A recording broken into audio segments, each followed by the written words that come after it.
WDEV at radiovermont.com. And now, here's Eye on the News with commentator John McClory. A friend sent me an email he received from Matthew Smith, a journalist or whatever they're called these days, at Vermont Public Radio. My friend's email politely asked if VPR could add some balance to its regular diet of climate emergency announcements. Here's what VPR Smith wrote in reply. Just so you understand where our show is coming from, we start from the principle that human-caused climate change is real and the science around climate change is settled. Numerous scientific studies and reports affirm this from multiple U.S. government agencies, including the EPA, as well as international organizations, including the UN and the World Health Organization. That's our default position for any and all shows that touch on carbon, energy, and emissions. Now think about that for a minute. No scientist I know of has any doubt but what humans contribute to an ever-changing climate, so that criterion is worthless. The other part is troubling. The science is settled. This is the standard approved reply from climate cultists. We know all we need to know about how the climate works, and anyone, no matter how prestigious, who thinks there's more to be learned about the climate is just a climate denier, probably in the pay of the fossil fuel industry. It's tragic that that cult now includes Vermont Public Radio. That's not mere ignorance. That's an unforgivable and cowardly offense against science itself and VPR's listeners. Northfield Savings Bank is proud to sponsor WDEV at 90. Whether you're a builder, a maker, or a doer, at North Builder, a maker, we are proud to be the bank for Vermonters and Vermont businesses. Find out more about us at nsbvt.com. Member FDIC, Equal Housing Lender. Hi, everyone. This is Jess Langlois. And Chief Meteorologist Dan Dowling from the Channel 3 Max Advantage Weather Team, reminding you that every day we are tracking the weather and getting you the most accurate forecast. From the most experienced weather team tonight from 4 to 7 and at 11 p.m. We forecast with straight talk and no hype. So you can take advantage of the clear days and have the advantage over stormy weather. There's a 100% chance of accurate, experienced, and trusted forecast tonight and every night from the Channel 3 Max Advantage Weather Team. First in weather. At Shriners Hospitals for Children, there are a million reasons to share love. My buddy Caleb is one of them. This is his story. Hi, I'm Caleb, and this is my story. I was born with osteogenesis imperfecta, or brittle bone disease. I have broken my bones almost 200 times, and I have had 11 surgeries. But I didn't let that stop me. I'm raised, and I'm learning how to stand and walk. But I can only do all of this because of generous people like you and Shriners Hospitals for Children. There are a million reasons to share love, but you only need one. Caleb is one reason. To learn how you can share love, visit loveshriners.org. Thank you. The Brady Farkas Show is produced and funded by WDEV and the Radio Vermont Group. We welcome listener feedback. Email your comments to WDEV at radiovermont.com. The teams you care about. The Patriots are now closer to the bottom of the AFC than the top. That's a fact. The stories that matter to you. Trevor Story, man, he makes the Red Sox much, much better in 2022. This is your home for New England sports. I'm just wondering what happens next for UVM, because I think there could be a lot of turnover on that roster. This is the Brady Farkas Show on WDEV AM, FM, and WDEVradio.com. What's up, everybody? Brady Farkas Show back at it on a Thursday right here on WDEV, AM and FM, and WDEVradio.com. All 90 minutes at our disposal today. Then Jazz with George Thomas and Eye on the World come on after us, but we're right until 7 o'clock. Interesting question regarding UVM basketball today. We'll react to the Red Sox game you heard earlier today on this station. It's the Sox beat the Twins in another spring training tune-up. Buster Olney stops by in 15 minutes from ESPN, so a lot of good stuff as always. You can always get in on the Napa-Morrisville, Napa-Waterbury text line. That's 802-585-3026. Your locally owned Napa stores in Waterbury and Morrisville. You can also check in on the Facebook live stream, YouTube Live, and on my Twitter account at WDEV Radio Brady as well. Let's waste no time, everybody, and here we go. 5, 4, 3, 2, 1. And here we go. The opening thoughts on the Brady Farkas Show are brought to you by Sticks and Stuff and by Swanton Lumber, Vermont's most complete locally owned home center, with locations in Enosburg, Derby, Middlesex, St. Albans, and at Swanton Lumber. They're online at sticksandstuff.com. My question for all of you, and I want your participation on this. What do we really think happened with Tom Brady, Bruce Arians, and the Buccaneers coaching job? Because last night at about 8 o'clock at night, it was just more shocking NFL news. The NFL content machine never sleeps. Bruce Arians last night about 8 o'clock announced he was retiring. The job in Tampa is going to assistant coach DC Todd Bowles. So Arians steps aside after 2 years with Brady. 2 years with Brady. Yeah, he steps aside after 2 years with Brady, and now he's going to a front office advisory role. And for the last 15 hours or so, I've been listening to everybody I can listen to speak about this. What do you think happened? 802-585-3026. I have come to a few conclusions over the last 15 hours. Okay, a few things that I believe are true. Number one, I do not believe that Tom Brady explicitly forced Bruce Arians out of Tampa. I do not believe that. I don't think that Tom Brady went to ownership and said, I will come back if and only if you fire Bruce Arians. I don't believe that. Others do. One of them is Nick Wright from Fox Sports 1. What I thought he was talking with the Glazer family about on that trip to England was getting himself a trip to San Francisco. What evidently he was talking to the Glazer family about is, okay, I'll come back. But the guy who reportedly I had issues with all year, who I thought wasn't working hard enough, who would come in, according to Rich Orenberger, come in and take a red pin, a metaphorical red pin to the game plan me and Byron Leftwich had worked on, I'm not going to have to deal with him, right? And they said, okay, sure. If we have to pick between Tom and Bruce, we will pick Tom every time. I do not believe that. I do not believe that Tom Brady went to the Glazer family and said, I'll come back only if you get rid of Bruce Arians. I believe that Tom Brady retired because of family pressure, not because he hated Bruce Arians. And I think that Tom Brady spent the 38 days he was retired trying to convince Giselle that he wanted to play and trying to get her stamp of approval on it and trying to get her permission to do so. Tom Brady was never fully invested in retirement. He always wanted to come back. I think he would have played for Bruce Arians if that was his only way back in. I think he would have played for Arians. I do not believe that he directly went to Bucs management and said, fire this guy. I do not believe that to be the case. Number two, the second thing that I believe to be true. Having said everything I just said, I do believe that Tom Brady is absolutely okay with this decision by Bruce Arians, and I believe that he co-signed on it. Nothing happens in Tampa where Brady is concerned without Brady's seal of approval. So I think when Brady was talking with the Glazers in Europe, they were kind of gauging each other's interest. They were talking to each other. I feel like the Glazers said to Brady, hey, Bruce is probably out. Does that change anything for you one way or the other? Or how do you feel about that? And I believe at that point, Tom Brady decided he was good with coming back, and he was good with Bruce Arians not being there.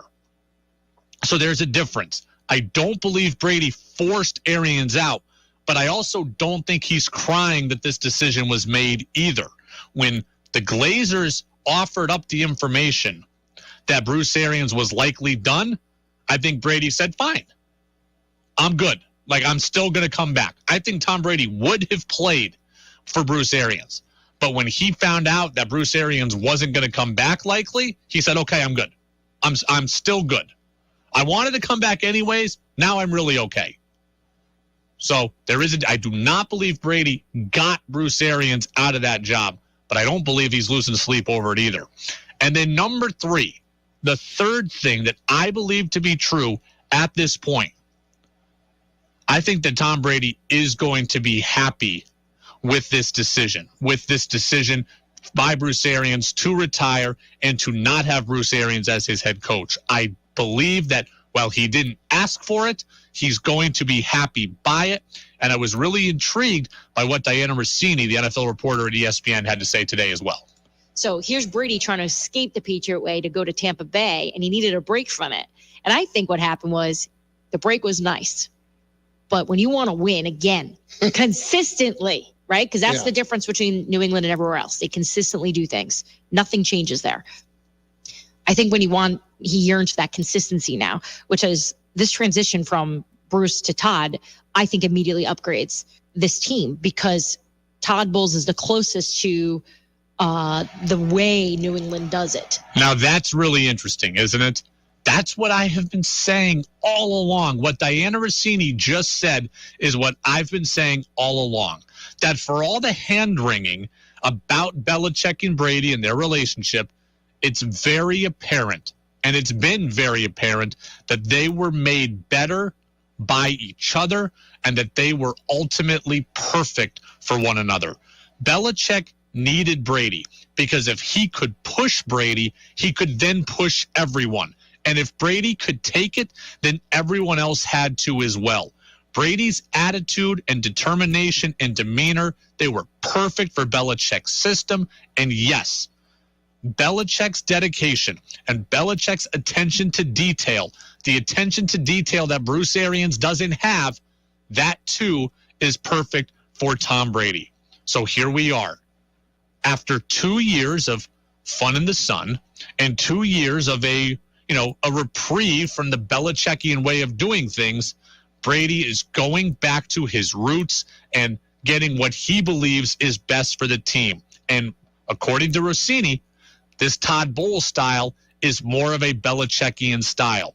So for all the talk about how tired of each other Brady and Belichick were, 2 years later, Tom Brady is going to be happier to be back with somebody like Belichick rather than being with somebody like Bruce Arians. Again, I do not think Tom Brady went and started all of this. I do not believe he set all the wheels in motion.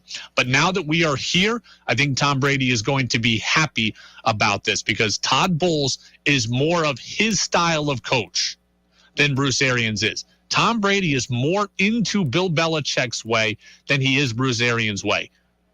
So we could all complain about how Bill treated Tom, and I'm sure it was grating after 20 years. And I'm sure Brady was tired of it. But now, after 2 years removed from it, Brady's like, you know what? That's kind of what you need in this league. I did the fun. I did the reprieve. I did it your way. Now I'm happy to be back doing it my way. And finally, I do believe also that Tom Brady is going to be happy with Todd Bowles being the head coach and not Byron Leftwich. Byron Leftwich was interviewing for head coaching jobs. Byron Leftwich is the Buccaneers offensive coordinator. Why didn't he get this job? I got to think that Brady signed off on Bowles over him. My gut tells me that Brady probably likes working with Leftwich and they have a good relationship, and that now Brady can keep that relationship and keep it strong, and he can keep Leftwich more to himself. If Byron Leftwich becomes the head coach, well, then Byron Leftwich now has to be in defensive meetings at times. Byron Leftwich has to be in special teams meetings at times. Byron Leftwich has to worry in-game about things like timeouts and personnel and this, that, and the other. He's got a lot more responsibilities. Tom Brady wants Byron Leftwich to himself, and he doesn't want another new offensive coordinator at this point of his career. I can promise you Brady has no interest in a new offensive coordinator. So if Leftwich can fully be dedicated to the offense and fully dedicated to Brady, then that's ultimately going to make Brady happy. Bowles has head coaching experience. He can still run the defense. And because he can be focused on the defense, Brady and Leftwich can kind of be left to themselves to do what they want with the offense without as much interference. I think they got interference with Bruce Arians. There's not going to be that interference there as much with Todd Bowles, a defensive-minded head coach. So there you go. There's a lot here, but I think Brady had input in Bowles over Leftwich. I don't think this was Brady's plan, but I certainly don't think that he cares too much that we are in this spot. Anthony says, did Tom Brady know about this before it was public when he decided to come back? Well, we're trying to figure out the exact timing, but I do believe that Tom Brady was already coming back. As I understand it, Brady kind of found out like the day that he came back that this was going to happen. So I think Brady was already in, but now that we are here, I think Brady's pretty happy with how things have gone. He would have played for Bruce Arians. I fully believe that. I think he's more than okay with not playing for Arians, though. Frank says, good evening, everyone. He's on Facebook Live listening in from New Hampshire. What's up, Frank? It's 5:42 right now. We got to get to Buster Olney, who's with us in a couple of minutes. Red Sox win in spring training. Got a couple questions for Buster. I want his insight on. That's next on DEV. Help our bird friends this winter with a trip to Guy's Farm and Yard store nearest you. Black oil sunflower seed is a favorite, plus plenty of others that'll attract your favorite birds. Guy's carries bird feeders of all types, too. For your pets, come see all the pet toys and pet accessories available for your best furry friends. Pet beds, too. Stock up on super efficient, clean, burning wood pellets. Family-owned Guy's Farm and Yard stores in Portland Street, Morrisville, Berry Street, Montpelier, Taft Corners, Williston, and Fairfax Road in St. Albans. They have what you need. Hi, everyone. This is Jess Langlois. And Chief Meteorologist Dan Dowling from the Channel 3 Max Advantage Weather Team, reminding you that every day we are tracking the weather and getting you the most accurate forecast. From the most experienced weather team tonight from 4 to 7 and at 11 p.m. We forecast with straight talk and no hype. So you can take advantage of the clear days and have the advantage over stormy weather. There's a 100% chance of accurate, experienced, and trusted forecast tonight and every night from the Channel 3 Max Advantage Weather Team. First in weather. Yeah, I'm so stressed. Our business is growing. We've got people all over now. Ooma. What is that? Meditation? I'm recommending Ooma and their all-in-one phone, video, and collaboration solution. Ooma? Yep. Switching to Ooma is a cinch. Just $24.95 per month per user, plus taxes and fees. Ooma. Now you're feeling it. Visit Ooma.com. That's OOMA.com to learn more. Ooma. Smart communications for the smarter business. Supercomputing helicopters, Lockheed Martin's Raider X and the Sikorsky Boeing Defiant X will operate as nodes in the U.S. Army's hyper-networked battle space of the future.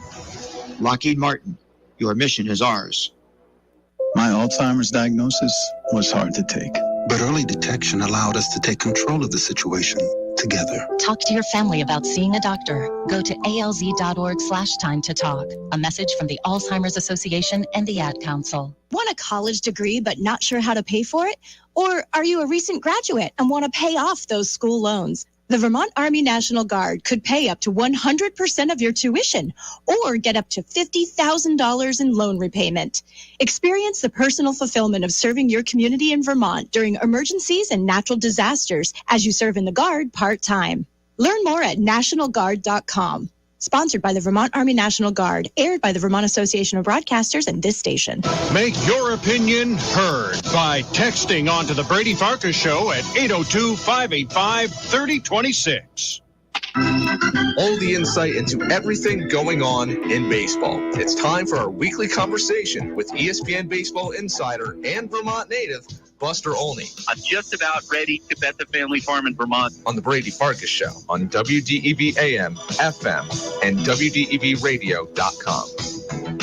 Welcome back in. Brady Farkas Show here on this Thursday on WDEV AM and FM and WDEVradio.com. We had Red Sox spring training baseball on the air today. Sox beat the Twins in that one by a score of 4-3. Opening day is now exactly 1 week away, and joining us on the phone line is our ESPN MLB insider and Randolph Center, Vermont native, Buster Olney. Buster, did you like the intro that part-time Danny produced for you? I love that. That's pretty cool. Although my brother told me that he heard that I was betting the family farm, and we're actually in the process of transferring that piece of property that's in question there from one brother to the other, and so he's like wondering why I'm betting a piece of property that he might soon own. Oh man, that's good stuff. Yeah, Danny did a great job with that. Hey, Buster, like I said, Red Sox won in spring training today. I actually want to go back to yesterday though, because I was kind of taken aback by the Red Sox lineup construction. And I don't know if you were following this, but Rafael Devers was hitting second, Alex Verdugo was hitting fifth, and Trevor Story was hitting sixth. I'm going to start with Story. You're paying him $140 million. Wouldn't you like him to be in a run-producing position, not hitting in a spot where he could be easily pitched around in front of Dalbeck, Bradley, and Vasquez? I think in theory, yes, but I must say that when I saw that, my first thought was Alex Cora wants to ease, the new guy into the new market. He wants him to get comfortable, because you and I've seen a lot of examples of players who get paid a lot of money and they go into market and there's a lot of pressure on them, and so maybe by putting him down 6 in the lineup, Alex might feel like he's going to buy some time for Story to settle in. It might also be, if you look at the results from last year, Trevor didn't have a great year. Like, he was not right physically. We talked about the elbow. His offensive numbers were down. And here's the great thing from the Red Sox perspective, from Alex Cora's perspective, you have enough depth to ease him in. The other guys, have been there and they're established run producers. And I'd say this, that lineup is going to be a bear to deal with for opposing pitchers, no matter where you hit Trevor Story. The over-under on home runs for Story, reportedly 29.5. That seems awfully high. I actually think he's going to do better than that. Wow. I would take the over on that. I would take the over on that. I think that, he's someone who can pull the ball pretty well. I remember last year when we were getting ready for the home run derby, and I talked to Trevor about sort of where's the typical area where he's going to do his damage, and he talked about hitting the ball, to straightaway left field and down the line. And, that if you're a hitter in Fenway Park and you get the ball in the air, let's face it, that's a pretty good place to hit the ball. How much stock do you put into the Coors Field effect? We've seen Matt Holliday, Nolan Arenado, DJ LeMahieu all hit well outside of Coors Field, but there is this concern that Story's not going to be as good away from Colorado. Do you worry about that with him? I don't, and I'm going to bet on the athleticism. I mean, that's the part, and you and I have talked about this before, that's the part I think is very underrated about him. People don't understand, I think generally speaking, casual fans, what a phenomenal athlete he is. In the Coors Field effect, certainly from a hitter's perspective, having the light air, being able to hit, have fly balls go out for home runs, and the massive outfield that they have in Colorado to offset that, helps a batting average. But on the other hand, I've talked to so many former Rockies through the years who talked about, when they're in Colorado in their home games, half the season, they're not facing very good quality breaking balls because the ball, just doesn't bite as much. And then they go on the road and suddenly they're facing completely different caliber breaking ball. Now, I think Trevor is such a smart player. I suspect that, with having the playing field level for him in terms of the quality of breaking ball, he's someone who could take advantage of that. Buster Olney of ESPN with us here on the Brady Farkas Show every single Thursday on WDEV AM and FM and WDEVradio.com. Rafael Devers homered yesterday. Rafael Devers homered today. He's got 5 home runs right now this spring. I want to kind of guess the contract extension for Rafael Devers. The way I see it is this. He's 25 years old, so he's like 2 or 3 years younger than Corey Seager was at free agency this year. I consider Devers to be a better hitter than Seager. He does not play defense like Seager does. He also doesn't play shortstop. But I still think he's going to be in that like Seager dimension when we talk about contracts. Like, are we looking at like a 10-year, $300+ million asking price for Devers if the Sox want to keep him? I think that if it's not quite in that realm, I don't think it's going to be that far off because he has such unusual hands for a hitter, right? He's got the power. We saw last year, it seemed like he applied information a lot better, but push comes to shove. There's just not many hitters in the big leagues with that style of hand. And when you mention the word extension, I kind of shake my head a little bit because who he's represented by. Yeah. We'll see how, this goes as we get closer. Xander Bogaerts, it's interesting. I talked with a source who knows Xander really well recently, and he said, all this assumption that he's necessarily going to opt out, that might not be the case because Xander's someone who, he clearly values playing in Boston. He enjoys playing in Boston. He enjoys playing for Alex Cora. And, he might go and work it out. Well, who could that potentially have some influence on? Possibly Rafael Devers. I don't think so. As you know, most of the time, Scott Boras takes his clients into free agency. And if you've been around Rafael Devers at all, he does seem like someone who trusts really strongly. So if he believes in Scott as his agent and follows his advice, it means he's going to go out in the marketplace. Man, I mean, there will be people all over the sport who will look at Devers as being like the poor man's Juan Soto. Soto being the most coveted free agent probably in the next 3 years. Devers will be right there. Story had an interesting, you're talking about Bogaerts, it brings me back to Story. Story had two interesting comments. One, I think he said it to Rob Bradford of WEEI, and then the other one he said to Lou Merlone. They asked him, basically, how in are you on playing second base, or is it just a 1-year thing? 2 different times he basically said, this is the right move for this year, or I'm going to do it right now, and then we'll see what happens. How important is Alex Cora to both Bogaerts and Devers, Bogaerts and Story, and kind of massaging their egos about the position thing, and maybe if Bogaerts does stay in the future, having it continue? Brady, I don't think it's required any massaging at all, to be honest with you. I think this is a case where they're not switching it for this year because it's so late, and Bogaerts and Devers, or however they would, the dominoes would fall if they wanted to rearrange infield. It's just really late. So it's easier to just leave Bogaerts in place. And also, by the way, we don't have the new shifting rules for 2023. So I think that's why they're leaving it in place. And I really believe that, if Bogaerts stays, it's going to be easy. I think it's going to be fine for them to at that point, if Trevor, depending on the condition of, his throwing and how his elbow's holding up, I think it'll become apparent to everybody. He probably is the better shortstop, and they'll make that move. And the reason why I don't think it requires any massaging is Bogaerts led the charge in terms of the recruiting of Trevor Story. And that tells you all you need to know. That Xander Bogaerts is about winning, and he knew that Trevor Story was going to upgrade the team. And I think, unlike Derek Jeter, I covered Derek for 4 years when he was younger. I thought as time went on, that defiance that he had in big games became an issue at times when they would, want to make moves. For example, he was not okay with the idea of being dropped in the lineup at the end of his career. And when they got Alex Rodriguez, I think the consensus was, and this is the Mariners fan, that Alex was probably a better shortstop than Derek, but Derek was never going to move from shortstop. Yep. Where on the other hand, I think Xander's going to be more open-minded to it than Derek was. Buster, the guy I'm kind of under the radar excited about right now for the Red Sox is Bobby Dalbeck. He had a great second half of the season last year. He homered again today in that game against the Twins. He got 3 homers this spring. He's hitting a lot better with 2 strikes. And yeah, I know it's only spring training, but what's the perception around baseball of Dalbeck? I think he could do some real damage, especially if he's down in the 7 spot. Yeah, and he opened eyes, right, at the end of last year with how much he improved.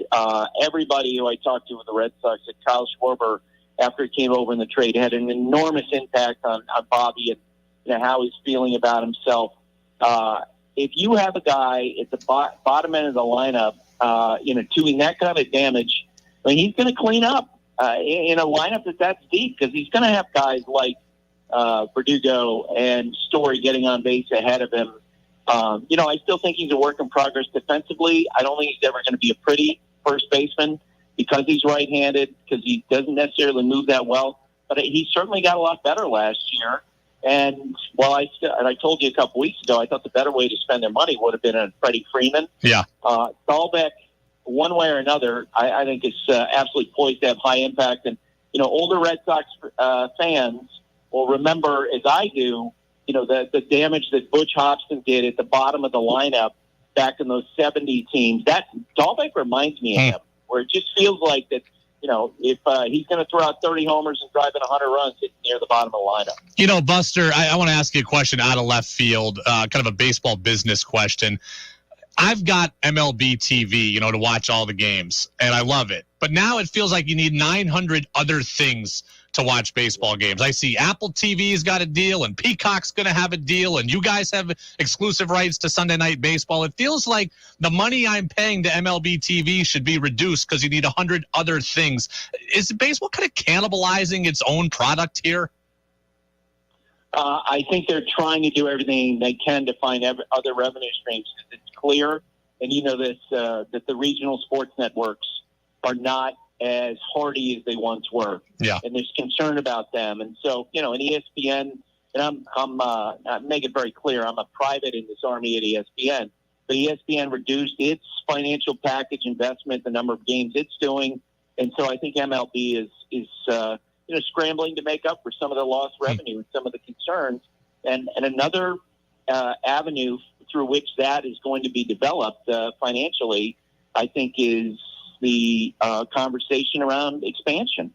I think as soon as they get the Tampa Bay Rays situation settled, as soon as they get the athletic situation settled, then you will see baseball expand by 2 teams to 32, in part to bolster the revenue stream. Buster, I'll get you out of here on this. This is a question we asked everybody all day yesterday. I got to ask you. Country music star Eric Church has a concert Saturday night in San Antonio. He's a big UNC basketball fan. He has postponed his show to watch the Final Four. Are you okay with that? No, I'm not.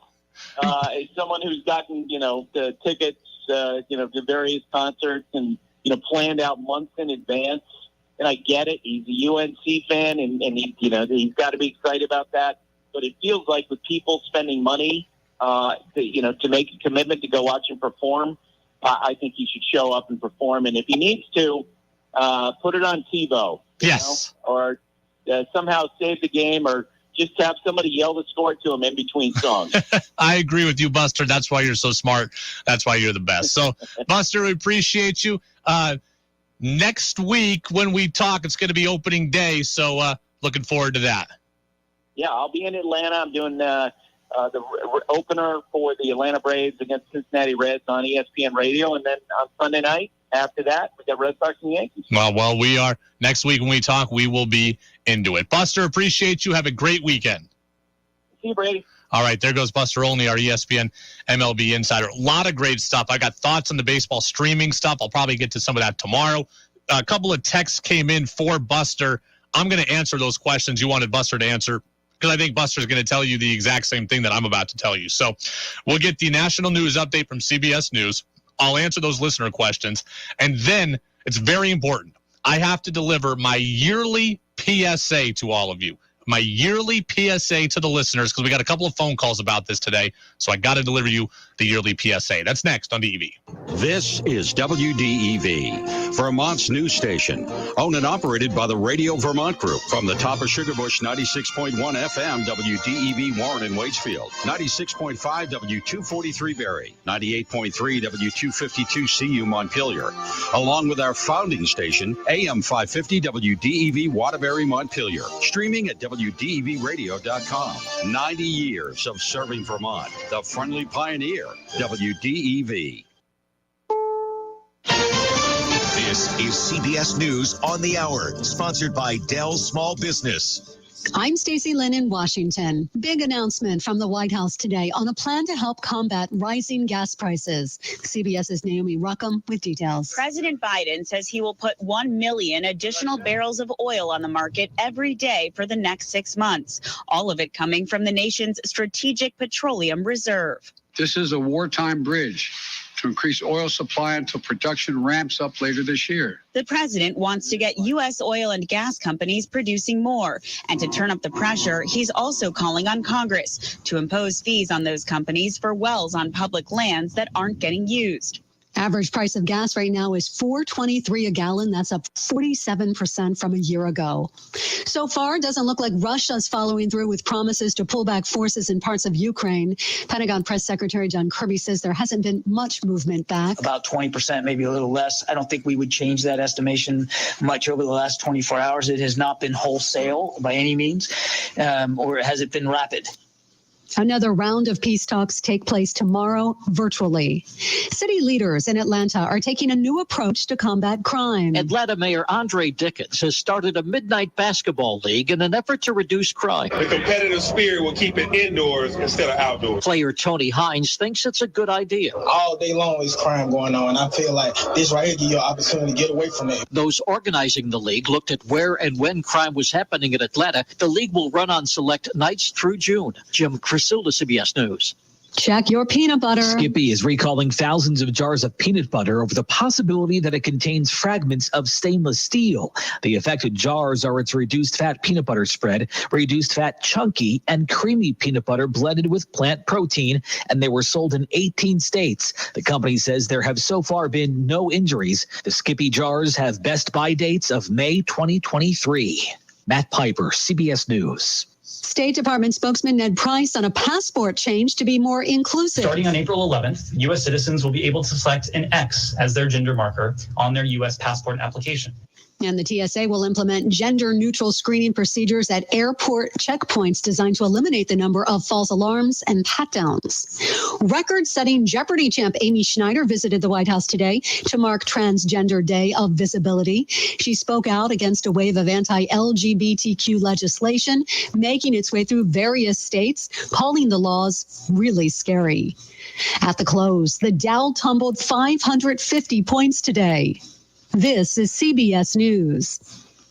Dell Technologies advisors are here with the right Windows PC and tech solutions so you can stop at nothing for your customers. Call an advisor today at 877-ASK-DELL, a start to a simpler experience with Windows 11 Pro.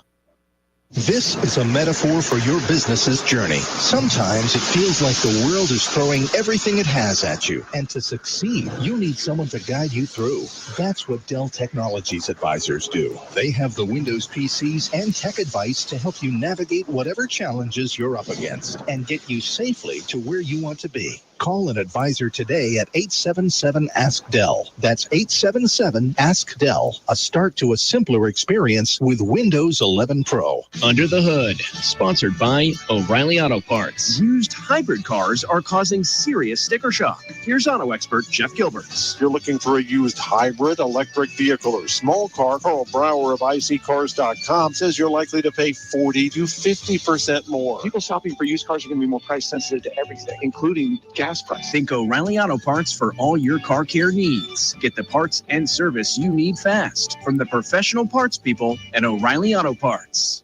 U.S. men's soccer team has punched a ticket to the World Cup. The United States men's soccer team lost its final World Cup qualifying game 2-0 last night in Costa Rica, but did manage to make it into the sport's biggest event. CBS Sports soccer analyst Jimmy Conrad notes the U.S. team is younger than the squad that failed to qualify 4 years ago. We had 13 players under the age of 24 in this roster in this last window, and I think what speaks to the type of players that we're developing, the type of players that we're trusting and leaning on in tough moments to get us to the finish line here now to qualify for a World Cup. The World Cup is later this year in Qatar. Steve Kathan, CBS News. Remember mood rings? Well, Sonic's launching a slush ring. It changes colors depending how you're feeling and will help you decide what flavor slush fits the mood. You can get the slush rings on Sonic's website, and they'll donate 100% of the proceeds to public schools for much-needed supplies.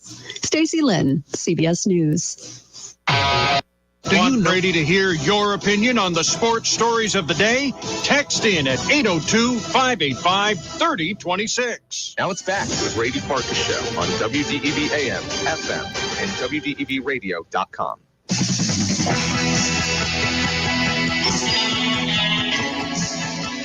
Welcome back in, Brady Farkas Show here on WDEV AM and FM and WDEVradio.com. Great stuff with Buster Olney. That's going to be available online later tonight. So Buster joining us live today. He's going to be, like you said, opening day with the Braves next week, and then he's going to be Sunday Night Baseball with the Red Sox and the Yankees. Buster's interview, again, will be available later tonight on our podcast channel on Apple Podcasts and on Spotify.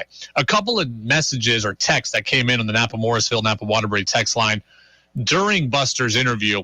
People want to know, will the Red Sox acquire a frontline starter? A couple of people said, I think it was Pete, Frank.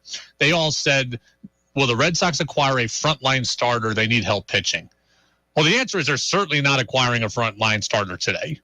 the Red Sox are not going to acquire a big-name starting pitcher now before the season. There's not enough time. This is who they're going with. The Red Sox very well may acquire a frontline starting pitcher at the trade deadline. However, I think it is going to be hard. You look at the guys that are out there that are known to be available today, right? The Reds we think are going to be pretty bad. Luis Castillo, Tyler Mahle. They would be available. The A's, we think they're going to be pretty bad. Frankie Montas and Sean Manaea. Once the trade deadline happens, there's going to be a lot of interest in those players. And the Red Sox just do not have the horses, I think, to compete with other teams to go and get those players and that kind of player at that kind of caliber. I don't know every team's farm system, but I can just speak right now just for my Mariners, right?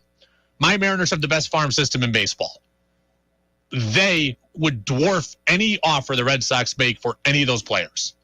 And I'm sure the Red Sox had the 11th best farm system last check from Baseball America. They don't have the horses to go out and make that kind of deal, especially at the urgency of the trade deadline.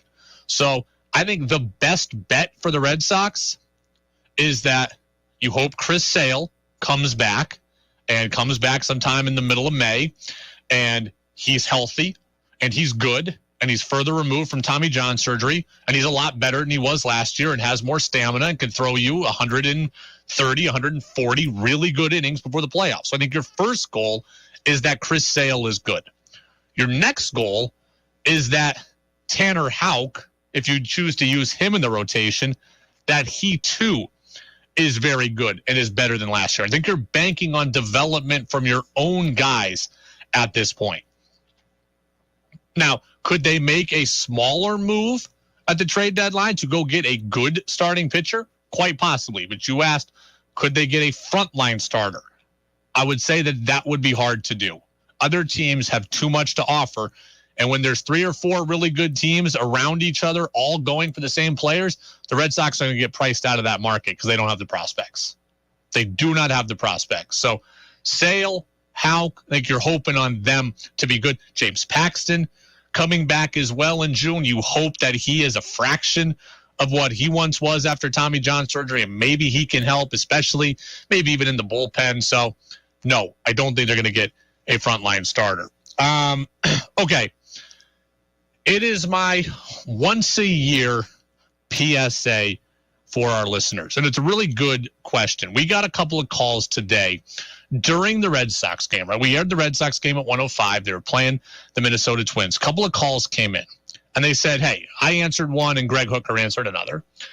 And they said, hey, I just want to let you know the Red Sox game is not available on your stream. You were listening on the app, you were listening on WDEVradio.com, and you called in and you said, hey, Red Sox game's not on the stream. Something's wrong.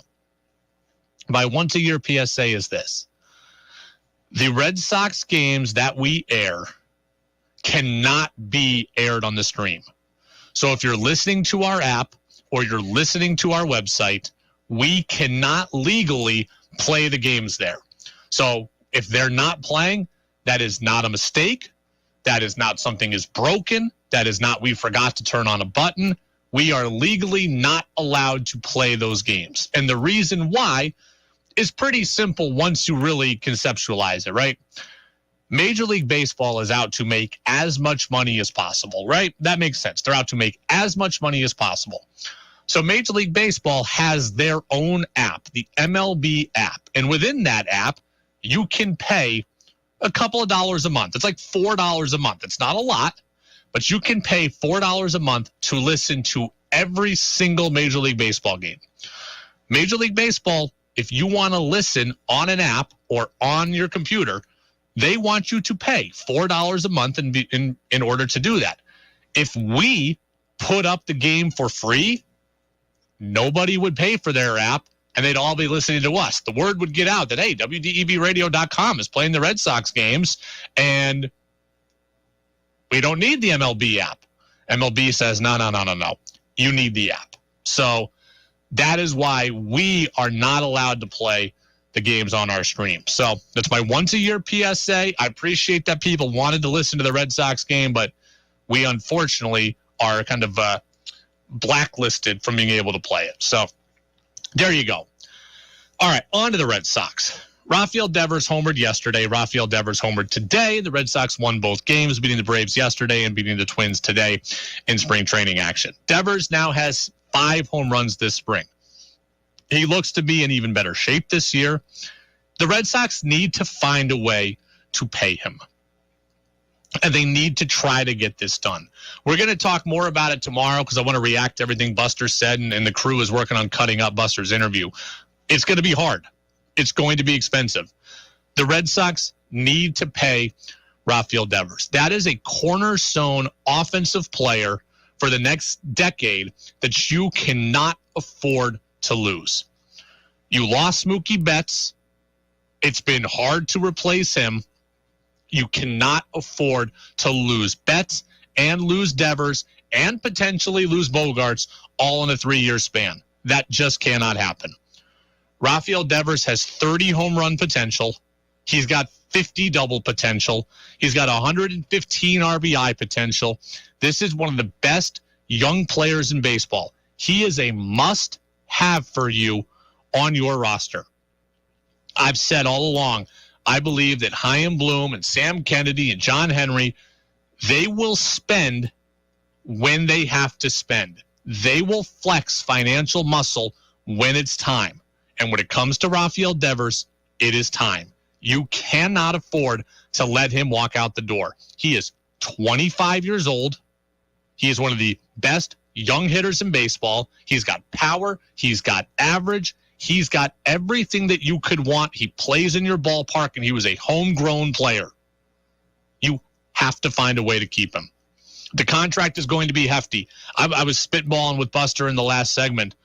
I think we're going to be talking about, at minimum, an 8-year deal, more likely a 10-year deal, and at minimum, $250 million, but maybe upwards of $315 million. I think that's how much it's going to cost to keep Devers. Now, I believe that, so Corey Seager got a 10-year, $325 million deal from the Texas Rangers. 10 years, $325. Corey Seager is older than Rafael Devers, so Devers will hit the market at a younger age. Advantage Devers. Corey Seager has a pretty extensive injury history that Devers doesn't have, knock on wood. Advantage Devers. Devers, I believe, to be a better overall hitter than Seager. Advantage Devers. Seager plays shortstop and plays better defense, so therefore advantage Seager. 3 of the 4 things I just named are advantage Devers. If Seager can get 10 for $325, Devers is going to be damn close to that neighborhood. That's why I say 8 years at minimum, $250 at minimum, but I would not be shocked at all if we're talking about 10 years for $300, 10 years for $315, or north of that. 10 years, $315, maybe equaling Seager, but it's going to be darn close. Get your pocketbook ready. You cannot afford to let him walk out the door. It's the Brady Farkas Show on WDEV, AM and FM, and WDEVradio.com. Pete says on the Napa Morrisville, Napa Waterbury text line, thank you, Brady, for answering my question about Red Sox pitching. Based on what you just said, perhaps the Red Sox ought to have signed Scherzer instead of Story. And he's talking about, the Red Sox and their inability maybe to go get a frontline starter. I will say this. I am conservative with my money. Even when it's not my money, I'm conservative. I do prefer building through the farm system. And that's what Chaim Bloom is trying to do. I would have reservations about Scherzer. I mean, the Mets gave him a 3-year deal at $40 million a year. He's 37 years old now with a couple of years of back problems, and he missed the end of the season last year. I can't give that money to someone that is a question mark. And to me, he's a question mark. So I would have rather seen the Red Sox make a trade. I said all along, now Bobby Dalbeck I'm excited about. He's had a great spring, and I think he can be a good part of this team. I would have traded Bobby Dalbeck to Oakland for Manaea in a heartbeat. I would have traded Dalbeck to the Reds and tried to get Castillo or Maile in a heartbeat. I would have traded Dalbeck and Jarren Duran to get one of those pitchers. So I would have rather traded away Dalbeck and a prospect than go and pay Max Scherzer $120 million at his age. So that's what I would have done. The Red Sox didn't. Now I think they're more banking on Sale and Paxton and Houck and the development from within. So we will see, but I do like the Story move. I do think it helps round out their offense. I'd still love to see them try to sign Michael Conforto. That hasn't happened yet, and I don't know. I have any idea where Conforto is going to go. He may end up in Texas as well, by the way, with Seager and with Marcus Semien.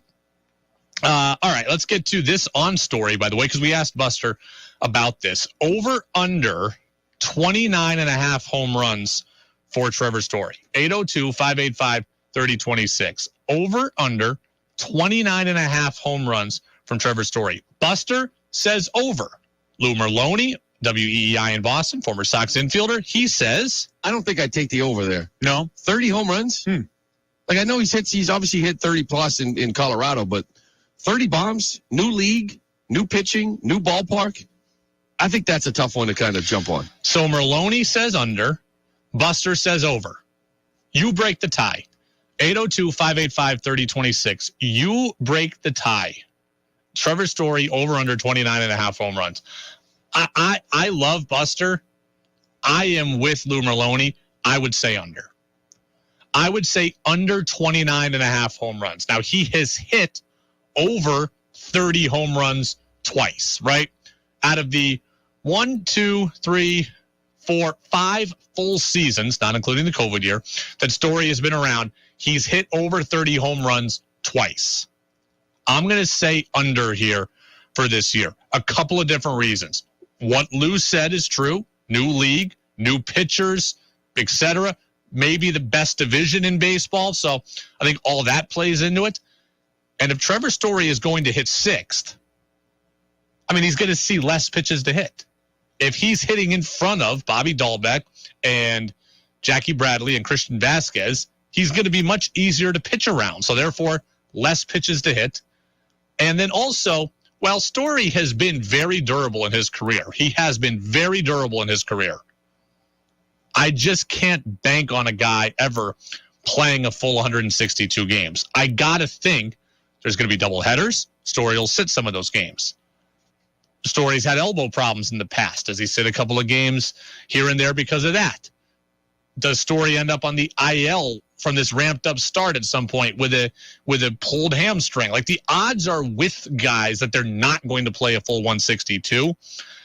I'm going under as well. I think Story can have a very good year. He could hit 26 home runs. I don't think he's going to get to 30, though. I do not think he's going to get to 30. So I'm on Team Lou Merloni on this one. It's the Brady Farkas Show on WDEV, AM and FM, and WDEVradio.com. All right, we do this every single day. Let's get to Who's Saying What? Whoa. What did he say? Mac Jones. Good Lord. Mel Kiper's got to slow down on this. Mac Jones ain't going to work, folks. It's not going to work. He's got to come to terms with it. It's not going to work. They really said that? Every damn thing is politics and race, and I'm losing my mind over it. It's time for Who's Saying What on the Brady Farkas Show on WDEV AM, FM, and WDEVradio.com. By the way, Steve over in Fayston says, I'm with you and Lou, meaning he thinks Story is under 29.5 home runs. Peter in Williston says over 30 home runs for Story because the AL East stadiums are home run friendly. That is a good point. He is absolutely right about that. AL East stadiums, the ball jumps in Baltimore, ball jumps in Boston. Yankees, short porch over there in left field where Story likes to hit. Toronto is deeper, more cavernous, but the weather is never a concern there. So I would give Peter, that's a really good point. I still say under. Where he is in the order, the fact he might not see as much to hit, and just banking on, unfortunately, somewhere there's going to be something that keeps him out of the lineup at some point look, if he plays 145 games, that would be great. But now you're taking away 17 games off the schedule for him to hit home runs. I don't bank on guys playing a full 162 anymore. Not when there's double headers that are going to cause guys to sit, et cetera. And injury is always a possibility as well. So Who's Saying What? Who's Saying What is brought to you by Vermont Laser Wash. That's Central Vermont's home of unlimited car washes. It begins at just $20 a month. So Unlimited car washes, $20 a month. 1 free car wash. Just text the word Vermont to the number 30 and then 400. Number 30 and then 400.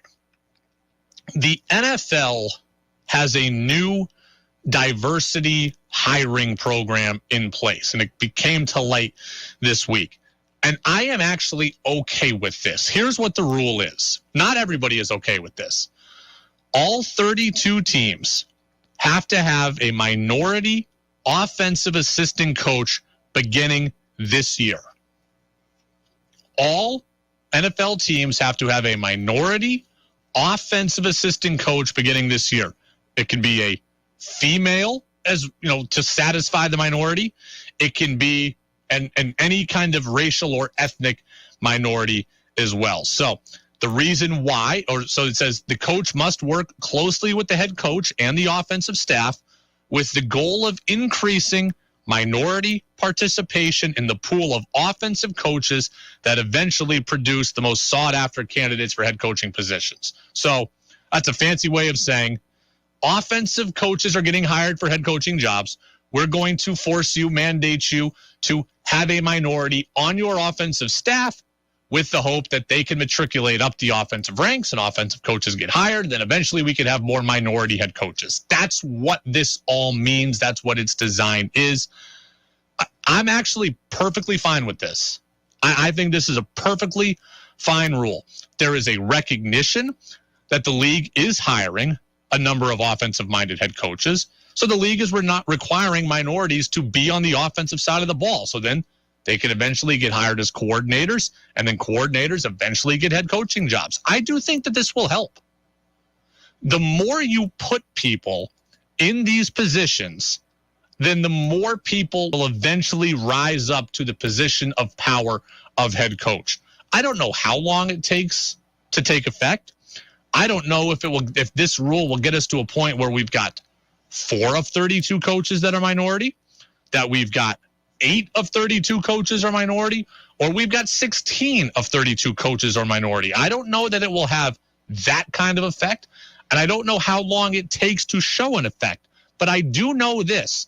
I know that it certainly can't hurt to put people in the room. Certainly cannot hurt. I like it. Not everybody does. Ian Fitzsimmons of ESPN Radio said this the other night. I think this is a big PR stunt. That's it. Absolutely. Brian Flores should be, a head coach. Jim Caldwell never should have been fired from Detroit. He should be a head coach. Eric Bieniemy, deserves a shot to be a head coach. Has for years. This is nothing but lipstick on a pig. That's all it is. It's a big PR stunt. I got to admit, I don't really get that reaction.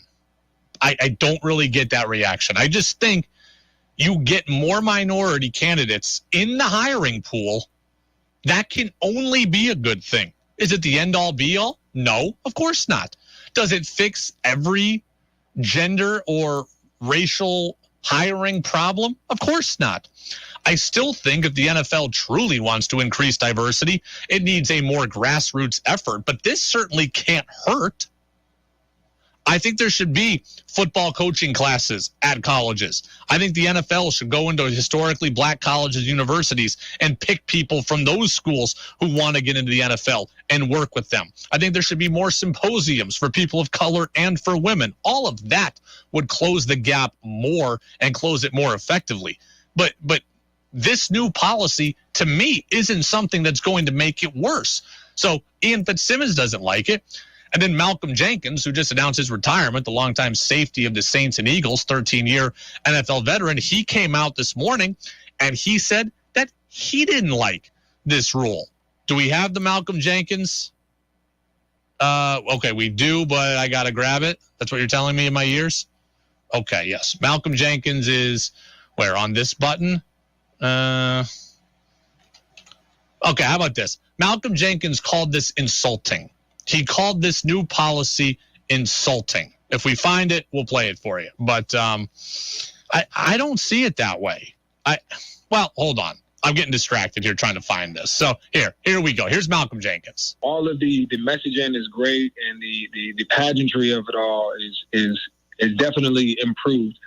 But we want real results. And I think when we start looking at real issues, like black coaches and the lack thereof in the NFL, and the new adjustments to the Rooney Rule, which I think are disrespectful and imply that there aren't any qualified coaches. So he called it disrespectful, not insulting. My mistake. So basically, he's saying that there's that minority candidates should be seen as qualified without being forced upon you. That's what he is saying. And look, I'm not black. I'm not a minority. I can't tell him how to feel, and maybe other people of color or women feel that way as well. And if they do, perfectly valid. They've experienced things that I never have and never will. But I just think that getting more minority candidates in the hiring pool is a good thing. If every staff has to have at least one minority on its offensive staff, then the goal is that minority, those minorities that are there, if it's more than one, will move up the offensive staff, move up into a coordinator position, and coordinators get hired. If you get to a point where there are 8, 10, 12, 17 minority offensive coordinators, well, then guess what? You're going to inherently have a whole lot more minority head coaches. Does it fix it quickly enough for people? Probably not. But does it fix it? I think that it will help. I just don't know. If you hire a 22-year-old and put them on an offensive staff now, I can't tell you that it won't take 10 years for them to get to be a head coach. It will be long. It is not the most effective way to solve racial and ethnic gaps in the NFL, but it certainly cannot hurt. Peter said, I agree, Brady. It's sad the NFL had to enforce this type of hiring procedure, given there must be a plethora of worthy candidates, but you can't tell me that there aren't qualified minority leaders out there, which is the definition of what a head coach is, and this helps to change the hiring metrics. So thank you very much to Peter. It's the Brady Farkas Show on WDEV, AM and FM, and WDEVradio.com. Did you see on social media today, one Patriot threw the entire fan base up in arms? But there's actually a bigger discussion that needs to take place. I'll tell you what that is. That's next on WDEV. WDEV at 90 is brought to you in part by New England Municipal Resource Center, NEMRIC, a company that recognizes the value of Vermont and all things local, municipalities, businesses, and WDEV. Even when we can't be together, Vermonters know we can count on community. Now more than ever, we need to invest in that community. When you invest in Vermont with the Vermont Community Loan Fund, you're investing in Vermonters. Vermonters working the land, growing local food. Vermonters growing local businesses and creating quality jobs. Vermonters building community, one affordable home at a time. And Vermonters educating and caring for the next generation of Vermonters. The Vermont Community Loan Fund's impact investors are investing in equity, access, and opportunity for all Vermonters. A Vermont that lives up to its promise.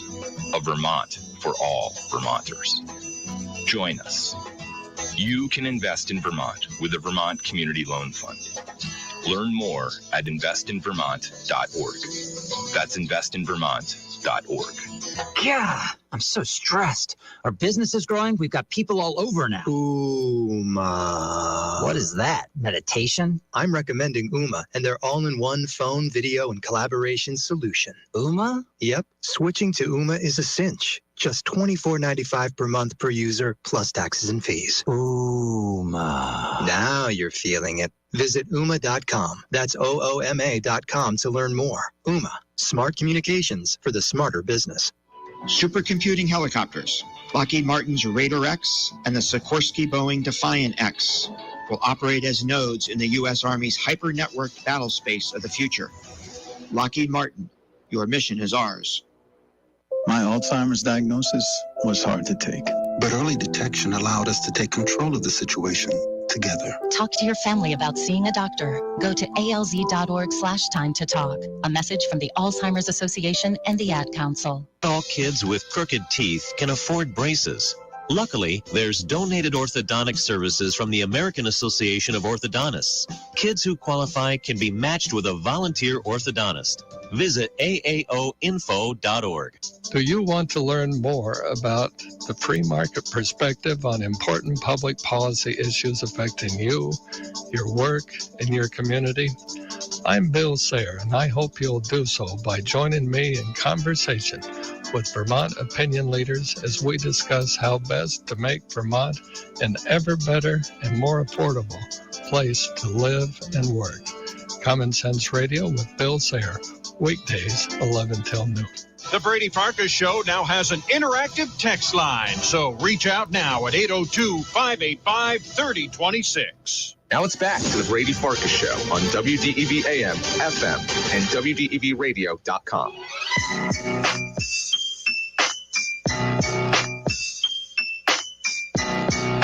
Welcome back in, Brady Farkas Show here on WDEV AM and FM and WDEVradio.com. Jazz with George Thomas comes up at the top of the hour, and then Eye on the World with John Batchelor comes up at 9 o'clock. The show is brought to you today in part by Pro Driver Training. That's Pro Driver Training online at ProDriverCDL.com. ProDriverCDL.com is Vermont's most premier truck driver training school.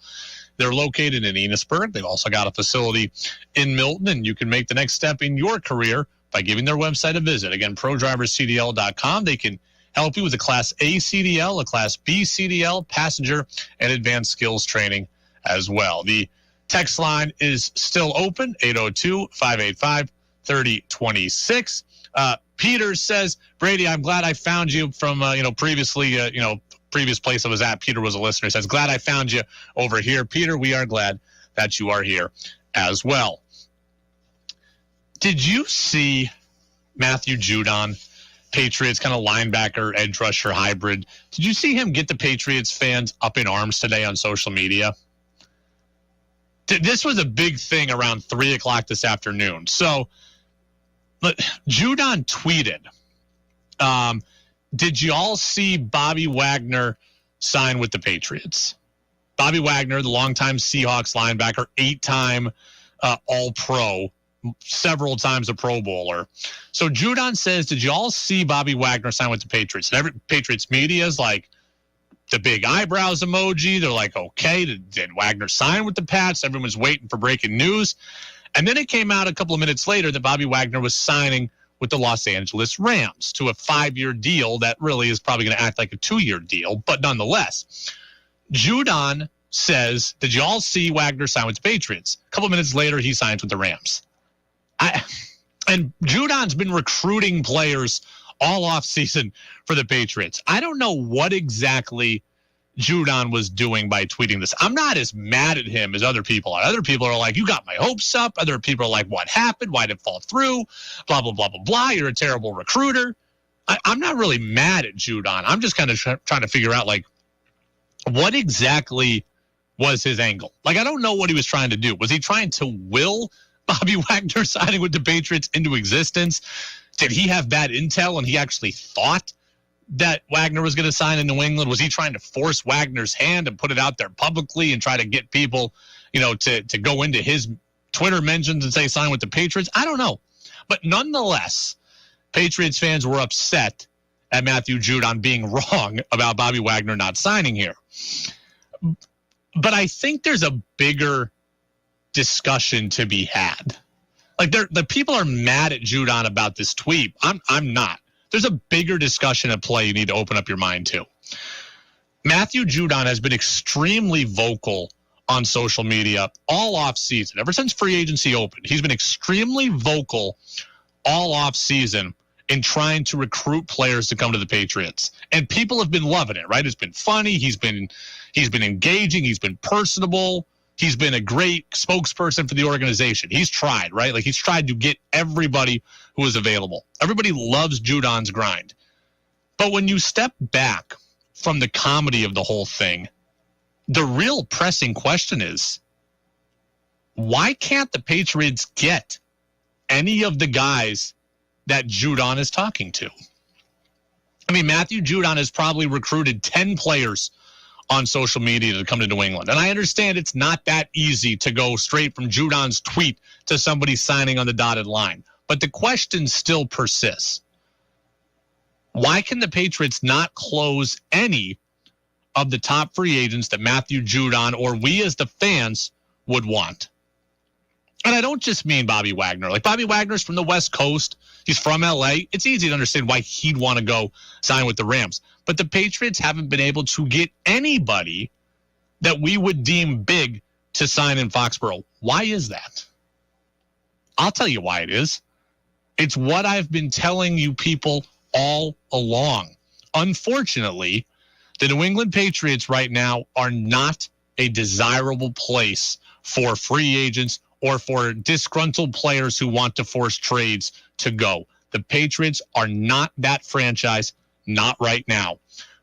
Players will go 2 places, 3 places. 1, where they have opportunity to play.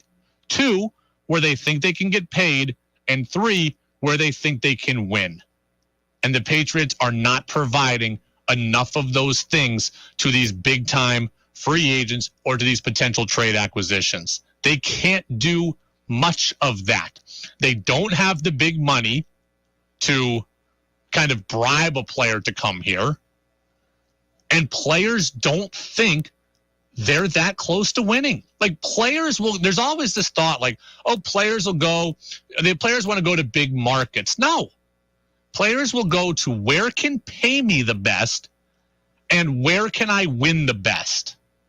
And the Patriots can't do either of those things right now. And that is their problem. That's why Matthew Judon's recruiting efforts for all players are falling flat on their face. It's not that Judon isn't persuasive. It's not that Judon isn't good at it. It's all funny, but it's not that funny when you realize they're not getting anybody. Why? They can't pay what other places can, and other players clearly don't see them as a place where they can go and win. Players are lining up to go play for the Rams. Why? They're defending Super Bowl champions. We love McVay. We love the culture. We love everything about the Rams. People are lining up to go play there. Von Miller signed a deal in Buffalo. Buffalo, no player would argue that Buffalo is a desirable location to live in. Why is Von Miller willing to go to Buffalo? Well, that Josh Allen guy, he's pretty good. The division, pretty good. Or rather, our chance to win the division, pretty good. Our chance to win a Super Bowl, pretty good. Juju Smith-Schuster and Marquez Valdes-Scantling. Wide receivers who want to sign in Kansas City. I wonder why. And Mahomes guy's there. He's pretty good. The team's pretty good. Andy Reid's pretty good. Those teams have something. The Patriots don't have it. The Patriots don't have it. Steve asked a good question. How do we know they've talked to any of the guys that Judon wants? We don't know that. That's a good point. However, the Patriots know their money situation, and they know they don't have the money to pay a lot of these guys, so therefore it might not even be worth talking to them. So the Pats don't have the money, as I just said. And anybody they have talked to, I think clearly realizes they're not a team right now that we are real fearful of, or rather that other teams fear. So Ted Karras, I'll go block for Joe Burrow. I can get good money, and I can go play with Joe Burrow. Check. I'm there. Teron Armstead, I can go to Miami. Why? Huge deal. Does he think Miami can win? I don't know, but he got a huge deal there. Everybody's got to have a thing, and their thing is either we can pay you or you can win here. Other than that, you're just in the middle ground, and the middle ground is not a great place to be. Like Jacksonville paid everybody. Most money ever given out in a free agent period. They bought a lot of players solely based on their money. Can't win in Jacksonville, not now. They bought a lot of players. Patriots can't do that this year. They did try to do it last year. So they can't pay. And right now they're not a team that people think can win. That's it. That's the answer. Players are going to Kansas City. Players are lining up to play with Justin Herbert. Players are lining up to go play with the Rams. Not happening here. Players line up to go play with Tom Brady. Not happening in Foxborough. I mean, that is the biggest question. Like, when you step back from this whole, like, oh, Judon got us all mad about Bobby Wagner. Don't talk about that. Ask yourself, why are they not getting anybody? because they don't have the things that players want. Championship appeal or dollar appeal. The other thing I think that is an important conversation to have here, why is Matthew Judon recruiting so hard? Why is he recruiting NFL players so hard to come to Foxborough? Because even he knows the current Patriots aren't good enough. Like, if he thought the team was set, he wouldn't be going for every player that hits free agency. He knows that my team right now is not good enough. I'm sure he likes his teammates. I'm sure he liked the guys he had last year, but he sees the holes on this team. Why is he tweeting at OBJ? He knows the Patriots need help at receiver. Why is he tweeting at, the players he was tweeting at on the first day of free agency? Because he knows his team's not good enough right now. And it's hard to say that because, trust me, I want the Patriots to be as good as all of you do too. And they just might be okay. I don't think they're going 4-13. But they're not going 13-4 either. And Matthew Judon's like, if we're going to get to 13-4, I got to do some damn work here because we need better players. The Brady Farkas Show on WDEV, AM and FM, and WDEVradio.com. Let's get quickly here back into this Tom Brady, Bruce Arians, Tampa Bay Buccaneers thing.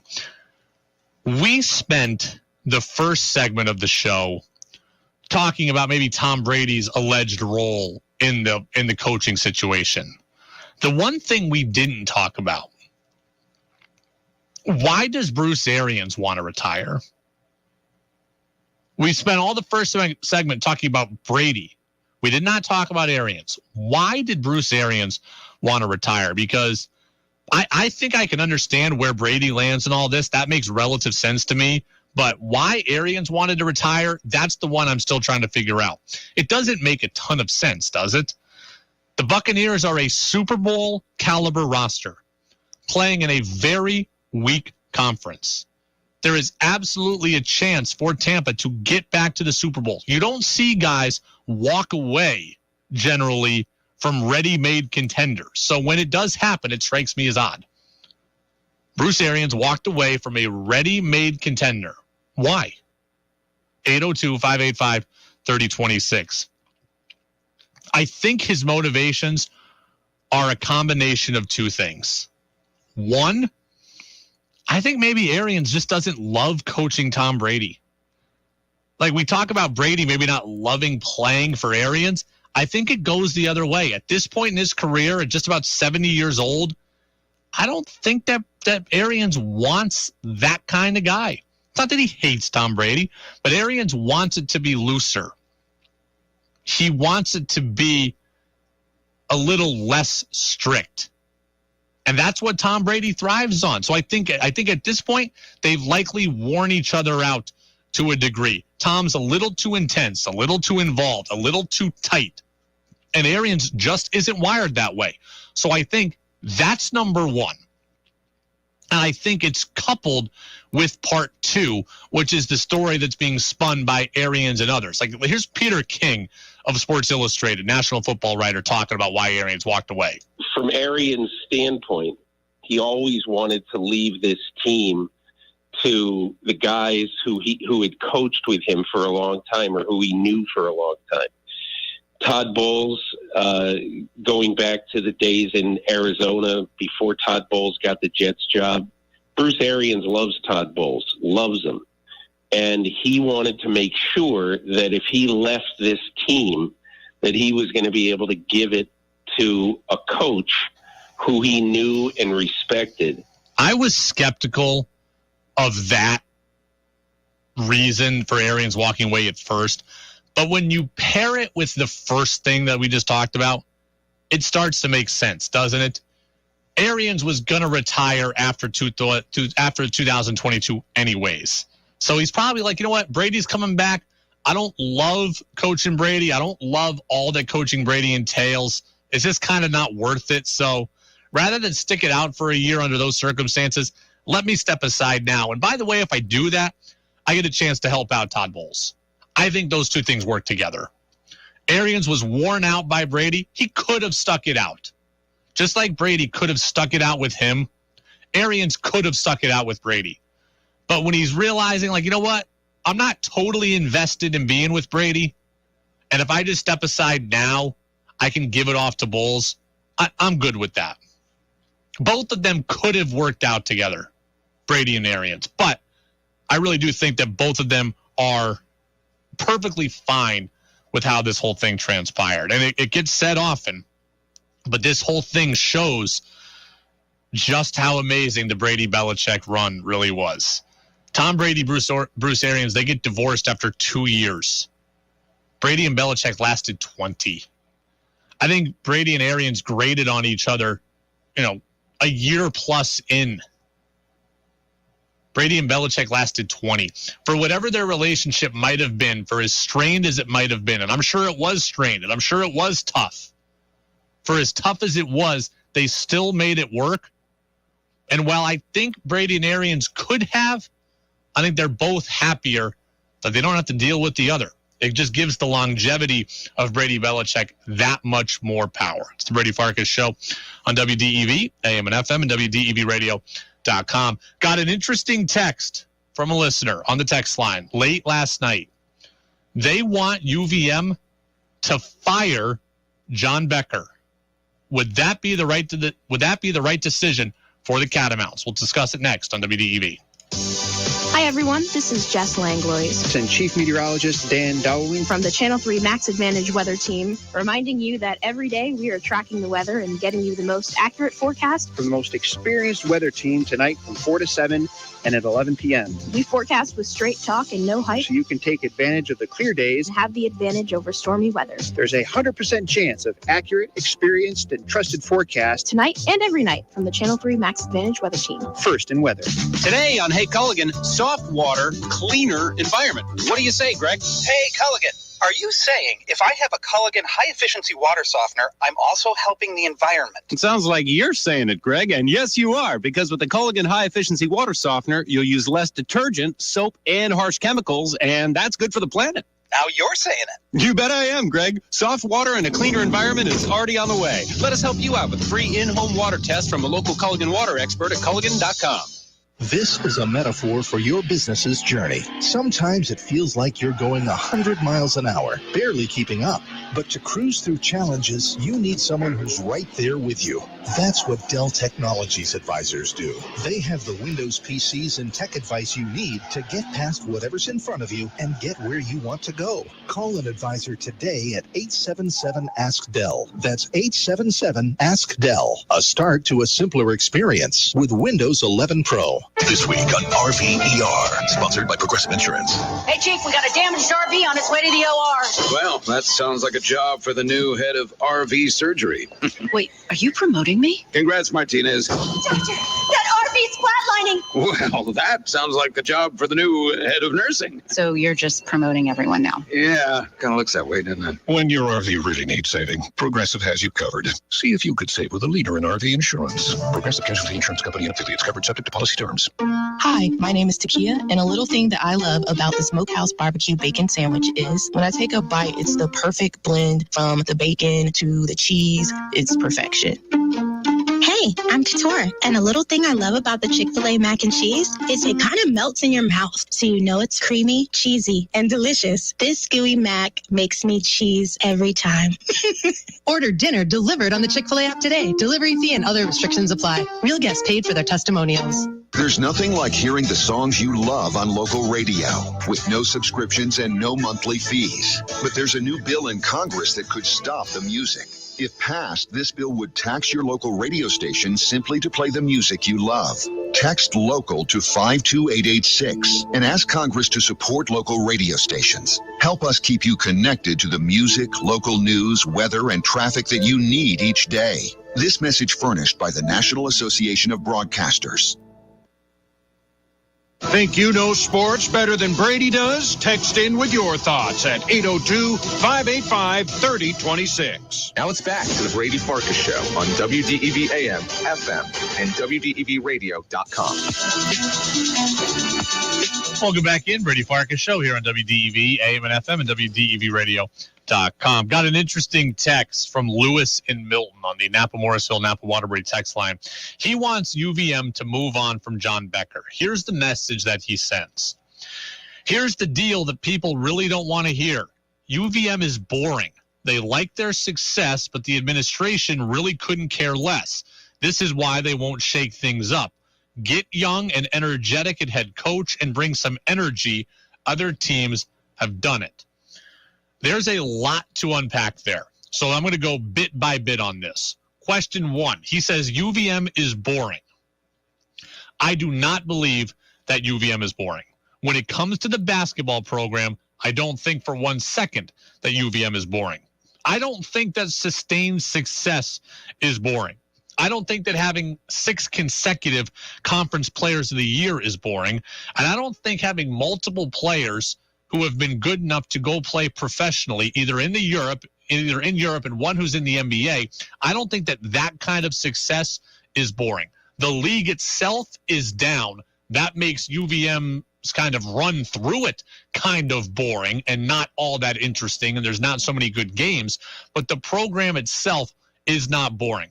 Great players, dominant league, great record. They've gone out and they've challenged themselves in their schedule. They have given us good games. I don't think anything about the program is boring other than the league that they play in. Part 2 of his text. They like their success, but the administration really couldn't care less. I would agree with that. That I would agree with. The more people I've spoken to off the record over the last couple of months, it feels like the university isn't overly invested in athletics. Maybe not so much the athletic department, but you get the impression that the university as a whole isn't that invested in athletics. The new facilities were a battle for years. They continue to be a battle today. Paying coaches top tier in the conference has never been a priority. So I think there's truth to what Lewis says there. The university sees the success in men and women's soccer, the success in men's basketball, the success in men's lacrosse. The university says, you know what? They're doing good with what they got. They're largely better than the league. We're kind of good with that. So I don't think the administration sees a real need to try to take it to the next level, either by moving up in conference or at least giving UVM programs the top resources so they can win their league and then go on and win at the national level. So I actually do think that Lewis has a point there as well. So part 1, I disagree with. I don't think the program is boring. Part 2, I think the university largely is just okay with where UVM is at, and I don't think they feel a real sense of urgency to push it beyond that. Part 3, UVM should ditch Coach Becker, go young and energetic at head coach, and bring some energy. This one is tough. This one is tough because I can see both sides, but I'm going to land here. UVM should not fire John Becker based on basketball reasons. I know the allegations against the program. That's in a separate bucket from this discussion. But just from a basketball standpoint, UVM should not fire John Becker. The program has won 20 games year after year after year. One of the winningest programs in the country for the last decade. A constant threat and almost a guarantee at this point to win its league. I know and get the thought process from the people who think that Becker can't elevate the program, but the grass is not always greener, especially when you talk about smaller leagues. When I lived in Albany, I saw Siena get to the NCAA tournament 2 years in a row and actually win a game in the tournament. And since Fran McCaffrey left, they have not been able to replicate the success. UAlbany, not the same without Will Brown. Stony Brook, not the same since its coaches that had success left. Ryan Odom leaves UMBC. It doesn't look like that program is at the level that it would have been with him. So the kind of success that UVM has had, I don't take that for granted. I do not take it for granted. So the grass is not always greener. If you fire John Becker, who are you going after? Well, Ryan Schneider, his associate head coach now, a guy who's worked with Becker for a long time. If you fire his mentor, is he taking the job? Don't know. Not a guarantee. Kyle Saplicki, longtime Becker was his mentor. If you fire Becker, is he going to take the job, or is he going to be loyal to Becker? No guarantee. TJ Sorrentine didn't play for Becker, but he likes Becker. Would he want to come in after that firing and get this job? Not a guarantee. So those are the three obvious choices. And if they turn you down, then you're left with what? A giant unknown? I'm not interested in unknown right now. This program is too good for me to step backwards potentially into the unknown. So John Becker, basketball-wise, should keep his job at UVM. This program is in a great spot. Again, basketball-wise, it's in a great spot. The grass is not always greener, and the candidates that would be easily identifiable, they may show loyalty to Becker and not want the job after you've canned him. So I want the program to get better, too. I want the program to step up and win an NCAA tournament game. I'm with you there, Lewis and Milton, but I don't believe that firing Becker is a surefire way to do that. 802-585-3026, Napa Morrisville, Napa Waterbury text line. Thanks to everybody who got in. Jazz with George Thomas. That is coming up next. Go check out the podcast shortly here on WDEV, AM, and FM. See you tomorrow, everybody. Hi, everyone. This is Jess Langlois And Chief Meteorologist Dan Dowling from the Channel 3 Max Advantage Weather Team,